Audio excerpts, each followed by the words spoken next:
The essence of mathematics lies in its freedom. मतलब क्या है कि मैथमेटिक्स को जितना आप फ्रीडम देंगे, मतलब क्या कि अपने आप को जितना आप फ्रीडम देंगे इन मैथमेटिक्स, उतना ज्यादा मैथमेटिक्स की एसेंस को आप समझ पाएंगे, मैथमेटिक्स की इंपॉर्टेंस को उतना ज्यादा आप समझ पाएंगे। तो इसके लिए सबसे पहले आपको बेसिक क्लियर होना चाहिए। क्यों? क्योंकि अगर हमारे पास क्वेश्चन है, हम क्वेश्चन लगा लिए तो उससे मैथमेटिक्स नहीं आएगी। हम अपने तरफ से कितना क्वेश्चन बना सकते हैं, कैसे कैसे डिफरेंट वे की क्वेश्चन कर सकते हैं एक पर्टिकुलर प्रिंसिपल के लिए, एक पर्टिकुलर थ्योरी के लिए, वहां से हमको एसेंस ऑफ मैथमेटिक्स मिलता है। तो कुछ इसी अंदाज में आज आप सभी लोगों का हमारे चैनल पर से एक जोरदार तरीके से स्वागत है। मैं आप लोगों का बेसिक क्लियर करना चाहता हूं, जिससे कि जो भी आप लोगों का डाउट है वो आसानी से हमेशा याद रखिएगा। जितने भी कंपटीशन एग्जाम होते हैं वहां पे आपको पर्टिकुलर क्वेश्चन नहीं आते हैं जो आप लगाएंगे। अगर आपको बेसिक आता है तो आप सभी क्वेश्चन लगा लेंगे, लेकिन सभी क्वेश्चन लगा के गए हैं तो जरूरी नहीं कि आप कंपटीशन में सारे क्वेश्चन कर पाए। तो इसलिए बेसिक कंप्लीट करना ज्यादा जरूरी है in comparison to completing the question of a particular theory, particular topic. So इसी अंदाज में आज का क्लास हम स्टार्ट।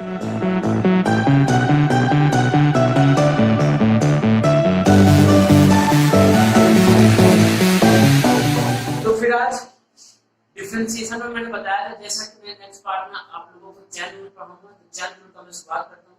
सबसे पहले माइंड में यही क्वेश्चन आता है कोई भी टॉपिक पढ़ने से पहले, भैया इसका नीड क्या था, जरूरत क्या थी, इसको बिना पढ़े भी तो सब सही चल रहा था, जरूरत क्या थी इसकी, नहीं पढ़ते। तो उसी चीज को बताने के लिए पहले की चैन रूल की नीड क्या है, चैन रूल की जरूरत को क्यों पड़ा, उस चीज को बताने के लिए मैं आपको एक क्वेश्चन करवाता हूँ। Then we move on the chain rule, why we require a chain rule in the differentiation and what is the need of the chain rule in our differentiation. Okay, so let's start with the one question. तो एक question हम देखते हैं कि differentiate 2x plus 3 whole cube। हमने कहा 2x plus 3 के whole cube को differentiate, तो हमको दिया है कि जो हमारा फंक्शन है that is 2x plus 3 का whole cube। अगर हम क्यूब का फॉर्मूला लगाएं तो हमको पता है a plus b का whole cube, a plus b का होल क्यूब का जो फॉर्मूला होता है that is a cube plus b cube plus 3a square b plus 3ab square. या फिर आपने ये भी देखा होगा कि a cube plus b cube plus 3ab bracket अंदर a प्लस b। तो हम मूव करते हैं, तो इसका जो स्क्वायर है जब क्यूब खोलेंगे तो 2x का क्यूब हो जाएगा plus 3 cube plus 3 a square मतलब 2x का square plus b plus 3 a b square. यहां से क्या हो गया 2x क्यूब मतलब हो जाएगा 8x क्यूब, 3 स्क्वायर 3 का क्यूब 27, 3 into 3 9, 2 का square 4 9 into 4 that is 36 x square plus 3 into 2 6 3 का square 9 9 into 6 that is 54x। ये हमारा फंक्शन है। हमको क्या चाहिए, हमको तो चाहिए, हमको बोला है कि f डैश x हमको क्या करना है, फाइंड करना, मतलब डिफरेंशिएशन ऑफ fx हमको फाइंड करना है। तो डिफरेंशिएट करते हैं अगर fx को तो हमको क्या मिलता है 8x क्यूब का डिफरेंशिएशन अगर करते हैं तो 8 एज इट इज रहेगा, x क्यूब का डिफरेंशिएशन हो जाएगा 3x स्क्वायर प्लस 27 का differentiation 0, 36x square 36 as it is, x square का डिफरेंशिएशन 2x प्लस 54 और x का डिफरेंशिएशन 1। ये क्या हो जाएगा 8 into 24 x square plus 36 into 2 36 into 2 that is 17 2x plus 54। ये हमारा हो गया f डैश। अच्छा यहाँ से हमको दिख रहा है कि इसमें हमने 6 कॉमन है, तो हम अगर 6 कॉमन ले लेते हैं या फिर इसमें देखते हैं, इसमें अगर देखते हैं तो यहाँ पे 12 कॉमन, तो 12 अगर कॉमन ले लेते हैं तो यहाँ से क्या मिलेगा 12x अगर कॉमन ले लेते हैं इन दोनों में, इन दोनों 12x अगर कॉमन ले लिए तो यहाँ से बचा हमारा 2x और यहाँ से बच जाएगा 12 प्लस 54। ये हो गया हमारा। अब अगर हम इन दोनों में कॉमन देखते हैं तो हमने 6 कॉमन देखा, 6 कॉमन ले लिया तो बचा क्या 2x 2x प्लस 6 ये हमारा बच गया। तो हमारा f प्लस x की वैल्यू तो ये है, ठीक। तो भैया यहाँ से क्या हुआ, यहाँ से तुमने f प्लस x निकाली। अब बताने जा रहा हूँ चेन रूल की वैल्यू। अब अगर हम चेन रूल से इसको करते तो चेन रूल से अगर करना हो तो हम यहाँ पे बता देते हैं, यहाँ करते हैं चेन रूल से। अगर हमको करना हो तो हम करते हैं, अगर चेन रूल से तो हम देखते हैं कि fx इज 2x प्लस 3 का होल। अब अगर हमको डिफरेंशिएट करना है इसको अगर हमको डिफरेंशिएट करना है तो हमने किया f डैश x और दिस इज इक्वल टू, इसको हमने t मान लिया। अगर t का अगर t का क्यों, ये जो x का फंक्शन था वो अब इसका फंक्शन हो जाएगा, वो अब फंक्शन हो जाएगा t का। और f डैश t अगर निकालते हैं तो this is equal to 3t square, 3t square हो गया, 3t स्क्वायर हो गया। अब t का डिफरेंशिएशन करेंगे तो f डैश x जो हो जाएगा that is 3t, t square कितना है 2x क्यूब, तो 2x क्यूब 2x क्यूब 3 का होल स्क्वायर और 2x का जो डिफरेंशिएशन हो जाएगा that is 2 into 3 that is 6, 2x plus 3 का होल स्क्वायर। अगर इसको हम खोलते हैं तो दैट इज क्या मिलेगा हमको, 2 का स्क्वायर 4x स्क्वायर प्लस 3 का स्क्वायर 9 और फिर इसके बाद 2 फिर 6 into 2 12। अगर हम यहीं पे आते हैं इस पे तो क्या मिलता है यहाँ से 6 2 into 2 4x square plus 12x plus 9। क्या यहाँ पे जो हमने किया उससे यहाँ पे भी आंसर हमको मिला, आंसर यहाँ और यहाँ दोनों जगह का आंसर हमारा क्या है सेम। इसका मतलब ये पता चला कि अगर क्यूब हमको दिया है तो हमने अगर इससे किया मतलब ये chain rule, this method is called chain rule. अभी आपको पता है कि समझ में दिया है कि कैसे डिफरेंशिएशन हो, मैं बताता हूँ कैसे डिफरेंशिएशन हो। बस मैं ये बता रहा हूँ कि अगर चेन रूल से किया तो हमने 4 लाइन में आंसर निकाल कर रख दिया और इससे किया तो इतना लंबा लगा। चलिए क्यूब तक था तो हमको क्यूब का फॉर्मूला पता है इसलिए हमने कर दिया।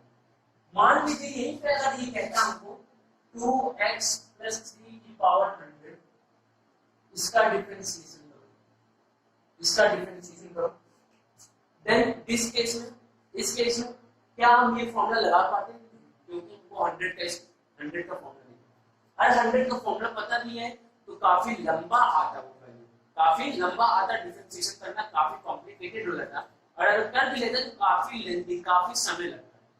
इसी समय को बचाने के लिए हमने किस पे मूव किया, हम किस पे मूव कर रहे हैं चेन रूल पे मूव कर रहे हैं। और ये हमको पता है कि मैथमेटिक्स और साइंस और टेक्नोलॉजी का यूज हम इसीलिए करते हैं कि जो हमारा काम 1 घंटे में होता है वो 1 मिनट में हो जाए, हमारा टाइम सेव हो, हम आसानी से कोई भी चीज को कर पाए। इसीलिए इतना रिसर्च हर टॉपिक में चल रहा है कि किसी भी चीज को हम कितने आसानी से समझ पाए। कंपटीशन के एग्जाम में जब भी जाएंगे तो कंपटीशन में यही चीज होता है कि कितने आसानी से, कितना जल्दी, कितने कम टाइम में हम क्वेश्चन को सॉल्व कर पाते हैं। जो जितना ज्यादा क्वेश्चन सॉल्व कर पाएगा कम टाइम में उसी का सिलेक्शन। तो सेम उसी तरीके से यहाँ पे भी चेन रूल का यूज इसीलिए हुआ, चेन रूल का इन्वेंशन इसीलिए हुआ, चेन रूल को इसीलिए इसमें डिफरेंशिएशन में इंक्लूड किया गया जिससे कि हमारा सॉल्विंग है of the differentiation like this type of a question became easy. क्या हो जाए, आसान हो जाए, इसलिए हमने इसका यूज किया चेन रूल। तो अब हम मूव करते हैं चेन रूल पे कि व्हाट इज चेन रूल और चेन रूल में हम कैसे डिफरेंशिएशन करते हैं और उसके बाद में फिर आप लोगों को क्वेश्चन करवा देता हूं कि चेन रूल में कैसे क्वेश्चन को करें, कैसे सॉल्व करेंगे जिससे कि चेन रूल क्या है आप लोगों को समझ में।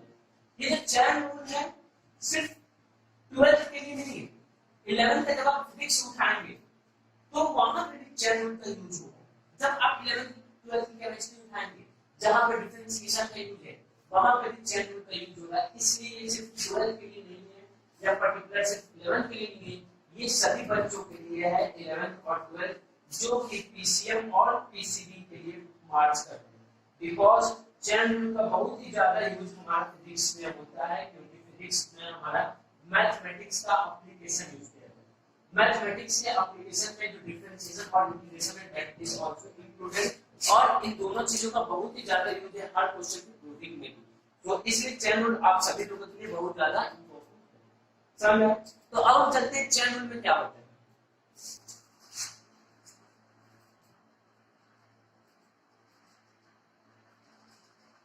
चेन रूल के लिए सबसे पहले हमने जो कंपोजिशन ऑफ फंक्शन पढ़ा उसका जनरली यूज क्या होता है, जो फंक्शन का f ऑफ x होता है या f ऑफ कुछ भी नॉर्मल फंक्शन लेके f f लेके चलते हैं, तो f जो होता है इसको हम क्या करते हैं, कंपोजिशन ऑफ 2 3 4 फंक्शन के रिप्रेजेंट क्या करते हैं, उसके रूप में क्या करते हैं, जैसे composition a composition b composition c composition d, इस तरीके से रिप्रेजेंट। अब ये जैसे ही हमने रिप्रेजेंट किया a composition b composition c composition d, तो उसी तरीके से जैसे कंपोजिशन हो उस तरीके से हम डिफरेंशिएट करना शुरू करेंगे। पहले a को डिफरेंशिएट करेंगे, फिर उसके बाद b को डिफरेंशिएट करेंगे, फिर c को डिफरेंशिएट करेंगे और फिर d को डिफरेंशिएट करेंगे। जैसे मैंने यहाँ पर लिखा था कि f ऑफ x जो है हमारा वो 2x + 3 का होल क्यूब है। इसका मतलब हम यहाँ पे 2x + 3 को एक फंक्शन मान लिया, ठीक, और ये जो क्यूब है मतलब x का क्यूब, या फिर इसको हम टोटल p मान लेते हैं। अगर इसको t मान लेते हैं तो ये जो t का क्यूब है, t का क्यूब, इसको हमने u मान लिया, u ऑफ t। तो हम जो fx है इसको रिप्रेजेंट कैसे किए, इसको रिप्रेजेंट ये किए कि ये पहले लिखा गया, उसके बाद इसके ऊपर क्यूब लगा, तो क्या लिखा गया कि u कंपोजिशन t, मतलब u ने v के ऊपर ओवरटेक किया। v जो है 2x + 3 उसके ऊपर क्यूब है, तो इसलिए v composition u composition v लिखा है। हमने नहीं बताया कि पहला होता है उसका सबसे पहले डिफरेंशिएट होता है, तो u मतलब क्या है, t का क्यूब। यहाँ पे अभी जो फंक्शन लिखेंगे अभी क्या लिखेंगे, f ऑफ t लिखेंगे, क्योंकि इसको क्या लिख दिया गया, t का क्यूब। t यहाँ पे किसके बराबर, 2x + 3। अब हमको ये पता है t का क्यूब का हमने डिफरेंशिएशन जानते हैं, जैसे x का क्यूब होता है तो डिफरेंशिएशन जानते हैं, उस तरह t का क्यूब का डिफरेंशिएशन जानते हैं। तो यहाँ पे हम इसको लिखते क्या, इसको लिखते d/dt of f of t। क्यों dt लिखा, क्योंकि t का फंक्शन हो गया। मैंने बताया था जब डिफरेंशिएशन के फर्स्ट पार्ट में किसी भी चीज को अगर डिफरेंशिएट करना है तो जो डिफरेंट मतलब जिसके रिस्पेक्ट में डिफरेंशिएट करेंगे फंक्शन शुड बी सेम, या जिसके रिस्पेक्ट में डिफरेंशिएट करेंगे मतलब independent variable should be same, तब हमारा डिफरेंशिएशन पॉसिबल है। तो d/dt of f of t यहां पे क्या आ जाएगा, d/dt of t of q, और t q का डिफरेंशिएशन कितना आ जाएगा, 3t²। ये हो गया हमारा। अब मैंने बताया u का डिफरेंशिएशन तो हो गया, अब क्या बताया v का डिफरेंशिएशन।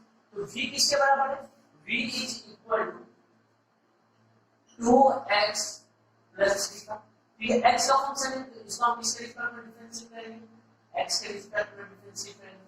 तो x के रिस्पेक्ट में डिफरेंशिएट किया तो 2x का डिफरेंशिएशन 1 और 3 का डिफरेंशिएशन 0, ये किसके बराबर है, ये हो जाएगा dv/dx, dv/dx कह देंगे। अब हमारा जो df x/dx था वो किसके बराबर हो जाएगा, u कंपोजिशन v। तो u किसके बराबर है, 3t², 3t² t² का क्या है 2x + 3 का होल स्क्वायर। कंपोजिशन मतलब सिंपली मल्टीप्लाई होता है, तो यहां कितना बचा है 2 हो गया और 2 इधर आएगा तो that is equal to 6, 2x + 3 का होल स्क्वायर। सिंपल है, चलो एकदम सिंपल तरीके से देखिए कैसे होगा कंपोजिशन। या फिर हम कह सकते हैं जैसे एक और चीज देखिए से कंपोजिशन क्या है चैनल में, और दूसरा कैसे समझा सकते हैं। जैसे हमने लिखा dy/dx, हमने लिखा जब dy/dx, तो dy/dx जब हमने लिखा, जैसे मान लीजिए हम लिखते हैं 2/3, तो 2/3 को हम क्या लिख सकते हैं, 2/4 × 4/3 लिख सकते हैं, 4 से 4 कैंसिल हो जाएगा।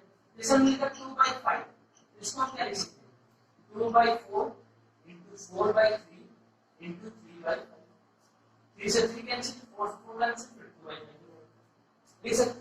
सेम उसको लिखना dy/dx जब भी दिया जाएगा, dy/dx जब भी दिया जाएगा तो इसको हम क्या लिख सकते हैं,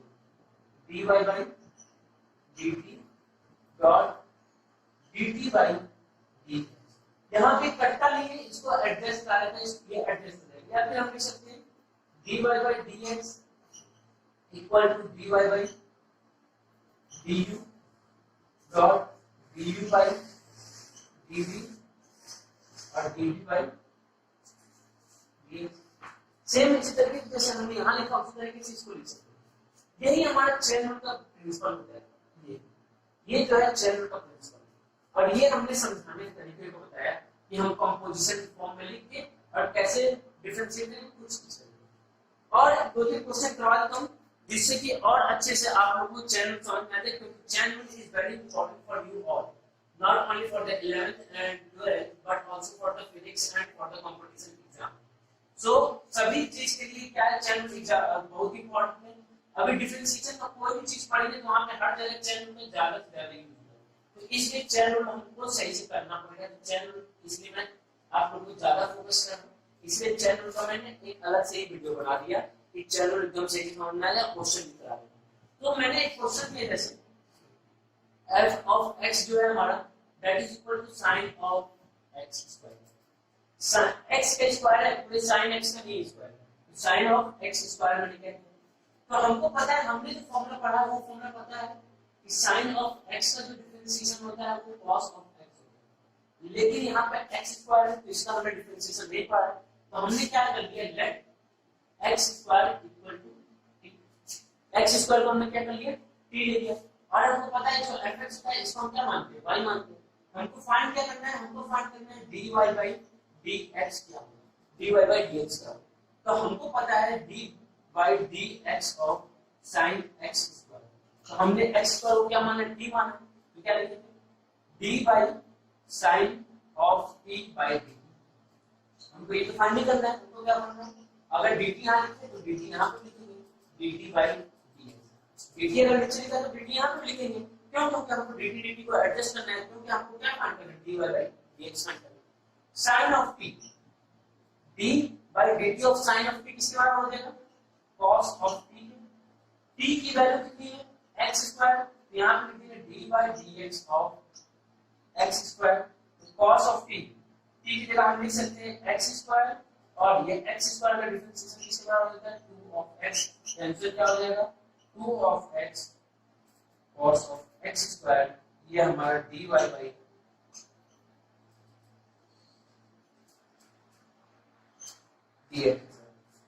कोई डाउट है ये आप लोग समझ में आया? और एक क्वेश्चन देखिए इसी तरीके से, अब हम कंपोजिशन से नहीं करेंगे, कंपोजिशन से मैं नहीं कराऊंगा, कंपोजिशन से मैंने कहा दिया आपको समझाने के लिए बस था। कंपोजिशन करते कैसे हैं, क्वेश्चन चैनल से इस तरीके से करते हैं, ये आप लोगों को समझ आ गया। नहीं समझ में आया तो कमेंट सेक्शन में आप लोग कमेंट करके बताइएगा, और मैं दो तीन क्वेश्चन करा दूंगा, कहेंगे तो एक पूरा एक्सरसाइज करा दूंगा जो चैनल से रिलेटेड एक्सरसाइज है, आपके 12th में उसको करा दूंगा, जिससे कि चैनल कंफर्म हो जाए। याद रखिए channel is the one of the most important topic of the differentiation, क्योंकि इसका यूज मैक्सिमम जगह पे है, इसलिए चैनल हो जाए इंपॉर्टेंट। अब मैं सेकंड क्वेश्चन चलाता हूं चैनल से। तो हमने लिया f of x equal to tan of x का होल, tan of x का होल। अच्छा, अभी जो तुमको पता है वो ये पता है कि tan x का जब डिफरेंशिएशन होता है that is equal to sec square x, sec square. लेकिन इसका डिफरेंशिएशन हमको नहीं आता, इसका डिफरेंशिएशन नहीं आता है। इसका डिफरेंशिएशन अगर नहीं आता है तो हम क्या करेंगे, उस पे सोचेंगे। तो हमने क्या लिया, tan x को हमने क्या मान लिया, t। हमने क्या कर दिया, tan x को हमने t मान लिया, तो हमारा जो फंक्शन x का था वो किसका फंक्शन है, t का। तो f of t किसके बराबर हो जाएगा, t स्क्वायर।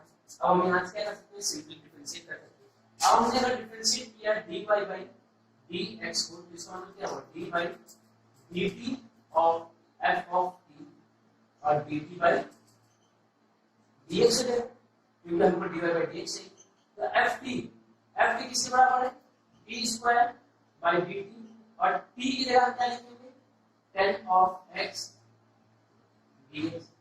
t स्क्वायर का डिफरेंशिएशन 2t और tan x का differentiation sec square x, 2 sec square x। t की जगह क्या लिखेंगे, tan x, ये क्या हो जाएगा, 2 sec square x tan x, ये हमारा क्या हो गया। तो मुझको उम्मीद है समझ में आ गया। एक और क्वेश्चन चाहते हैं तो एक और क्वेश्चन करवा देता हूँ आप लोगों को, एक और क्वेश्चन करा देता हूँ, उसके बाद ये आज के लिए मेरे को उम्मीद है चैनल अब आप लोगों को एकदम समझ में आ गया होगा, और चैनल का बेसिक आप लोगों को समझ में आ गया कि चैनल का क्या नीड है, हमको जरूरत क्यों पड़ी इसमें, ठीक।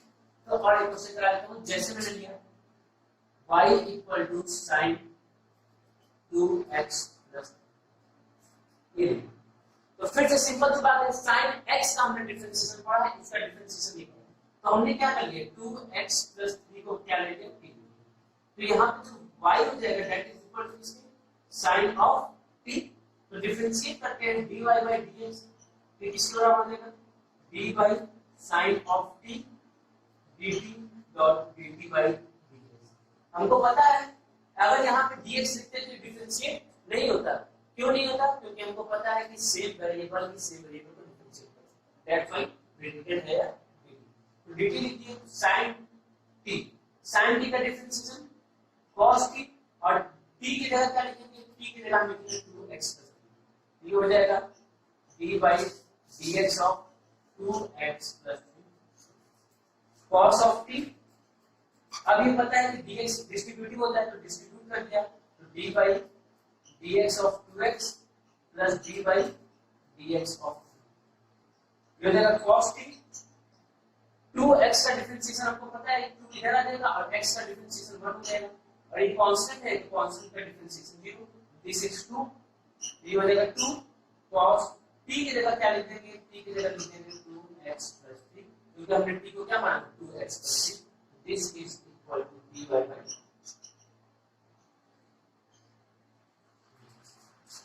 समझ में आ गया आप लोगों को।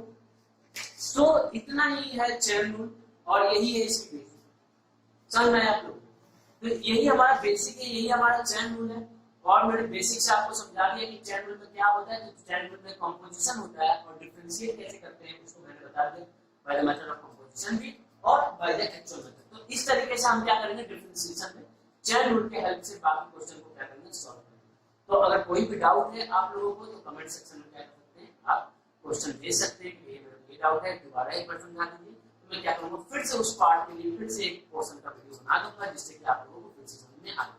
तो आज के लिए सिर्फ इतना ही रखते हैं, नेक्स्ट पार्ट में डिफरेंशिएशन का और आगे हम चलेंगे 12th क्लास के सिलेबस का, क्योंकि 11th तक जितना सिलेबस था जो फिजिक्स का आप लोग का सिलेबस नीट थी इतनी ही नीट थी चैन रूल तक, अब जो मैं पढ़ाऊंगा वो 12th के सिलेबस के हिसाब से डिफरेंशिएशन का शुरू करूंगा, मतलब कैलकुलस का मेन कोर्स। सो आज की क्लास के लिए इतना ही, शेयर सब्सक्राइब लाइक करते रहिए और लास्ट तक वीडियो देखना ना भूलें, और एक बार फिर से जितने दोस्त हो सके उतने ज्यादा दोस्तों तक आप लोग शेयर कीजिए, और सब्सक्राइब करना एकदम फ्री है तो सब्सक्राइब करना ना भूलें। तो आज के लिए जय हिंद जय भारत।